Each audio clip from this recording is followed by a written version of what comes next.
Secangkir pengharapan untuk mengawali hari ini. Renungan pagi tanggal 4 Mei.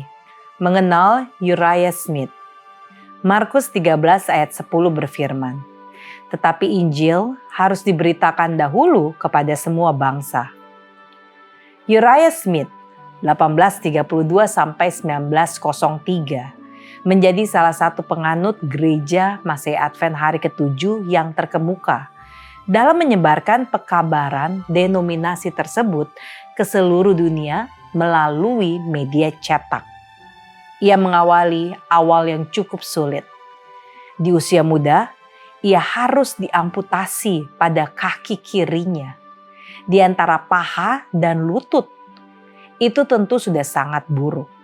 Tetapi lebih buruk lagi, operasi yang berlangsung selama 29 menit itu dilakukan di meja dapur keluarga tanpa anestesi. Yang bisa menghiburnya hanyalah tangan ibunya. Mungkin kebanyakan dari kita tidak memiliki konsep yang jelas tentang apa artinya hidup di masa lalu yang dikatakan indah. Ibu dari Uriah menjadi penganut ajaran Millerisme, dan anak laki-laki itu dibaptis oleh seorang penatua penanti kedatangan Kristus pada musim panas tahun 1844. Harapan pada bulan Oktober 1844 sangat mengesankannya. Tetapi ketika Yesus tidak datang, ia meninggalkan ajaran kedatangan Kristus yang kedua itu dan mulai mempersiapkan dirinya sendiri untuk mendapatkan tempat yang baik di bumi. Kekhawatiran surgawi yang disoroti oleh para penganut Advent semakin surut dari visinya. Pada usia 16 tahun, ia masuk ke Phillips Academy di Exeter, New Hampshire, salah satu sekolah menengah swasta paling bergengsi pada masanya. Banyak tokoh hebat di negara bagian New Hampshire yang tamat dari sekolah tersebut. Uriah, sang pemuda yang ambisius itu berniat setelah lulus untuk masuk ke perguruan tinggi Harvard.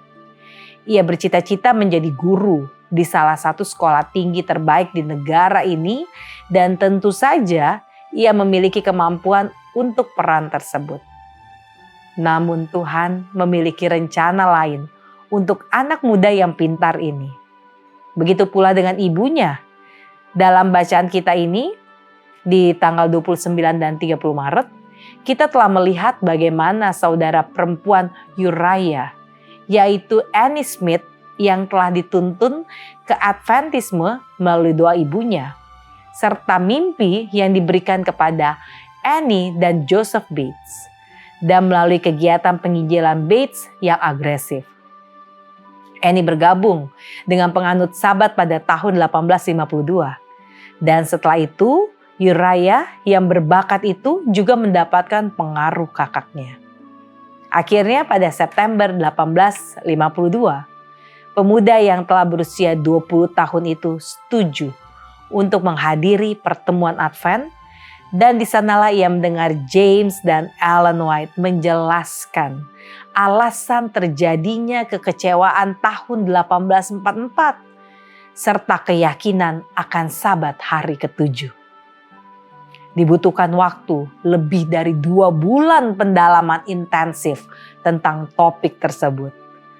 Titik kritis datang pada Desember 1852 dengan kematian ayahnya. Dihadapkan dengan kenyataan hidup, Uriah menyerahkan dirinya sepenuh hati kepada Tuhan yang akan menggunakannya dengan luar biasa. Tuhan, betapa kami berjuang melalui penyerahan diri sepenuhnya kepadamu. Tolonglah saya hari ini untuk menyerahkan diri sepenuhnya kepada tujuanmu. Pakailah saya Tuhan untuk menjadi berkat hari ini juga. Doa kita hari ini, kami belajar menyerahkan diri sepenuhnya kepadamu. Seperti Uriah yang engkau pakai luar biasa. Bentuk hati kami Bapa, arahkan tujuan kami, jadikanlah kami berkat hari ini. Amin.